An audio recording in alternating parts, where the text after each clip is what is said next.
Oh yeah. Oh yeah, baby. There we go. That's number 2. I got one more to make, but let's bring this camera down so we can see what we're saying down here.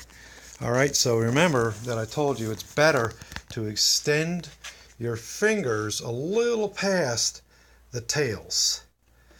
You can always sand that off pretty quick, my friends. Okay? Imagine, though, if your pins were shy of your tails.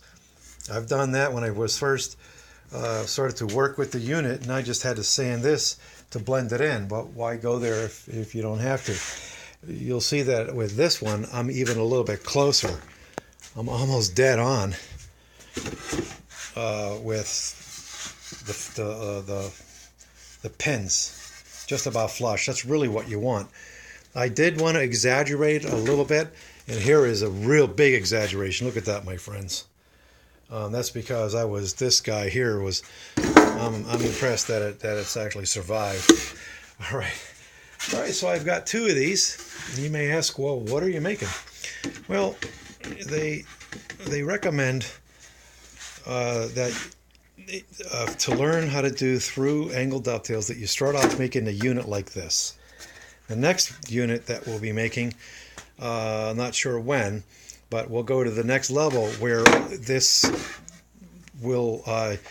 piece here will also be angled. So the tails, the pins, will be at an angle as well. So that'll be a learning experience. That'll be another episode. Thanks for coming into my shop.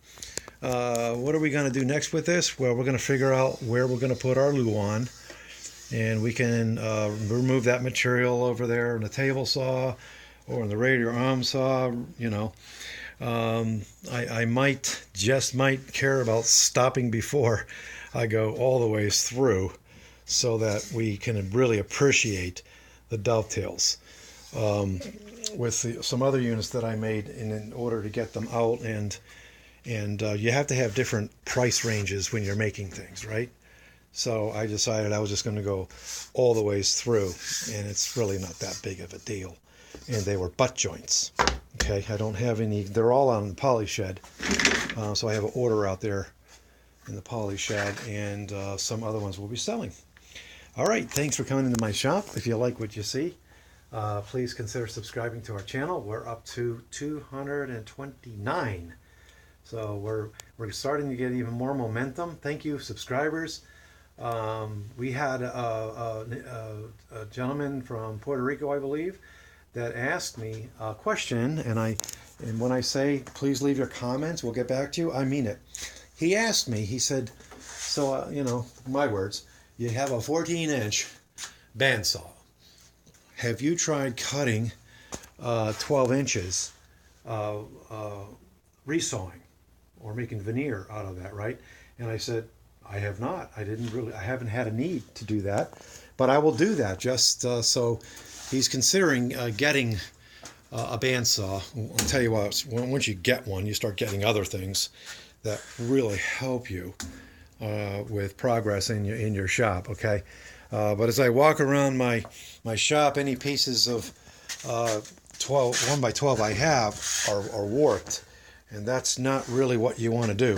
You don't want to try to use that. You want to give yourself a fighting chance and make sure that the material, the stock, is straight. Okay? All right, again, thanks for coming to my shop. Got to let you go. I got to get ready for bed. And it's only Tuesday, and tomorrow is our prayer meeting, and then Thursday I'm back in the shop, and Friday here in the shop of SE Custom Designs. I haven't talked about this in a while, but let me just finish up my video with the fact, if you're in the local area, August 25th, we're going to be at the Maybe Farm. I used to live here. 2 of my kids were born here, and my wood shop used to be in here. Now this whole building and a pole barn and all kinds of other things, now it belongs to the Schenectady Historical Society. We knew the man that donated that to the Historical Society. You see there's some time period people, you know, who knows where they're going, what they're about to do. Then we have some time travelers that came into the future, the present. All right, that, and then we're going to be doing what they call the Carrot Festival, October 7th. And this is a really, really huge venue in our area. Last year we did Woodstock. We did the flea market, which is called Mowers. They've been doing it for years. And there's our setup, my friends. There are the pop and drops that I made, and the beer caddies. And back here you can see what I call utility units. And inside we have some other things that we sold, some trays. And my wife has all these wonderful, you're not really going to see, like lip balm and scarves, and she can make dresses, and oh my, there's really so many things she can do. So that's SC Custom Designs. That was our very first show in 2017. So you get to be a part of our growth here. This is year 3 for us, and we're pretty excited to have 2, possibly 3 or 4 shows in 2018. Thank you, guys. All right, that's 37 minutes. I hope you enjoyed the video. Leave your comments, thumbs up, thumbs down. If it's a thumbs down, let me know why. What's the point in saying we don't like what you did and then you don't tell us? So we want to learn, and we do. We make changes, and we try to do what we can. Thanks, guys. Take care, and thanks for watching.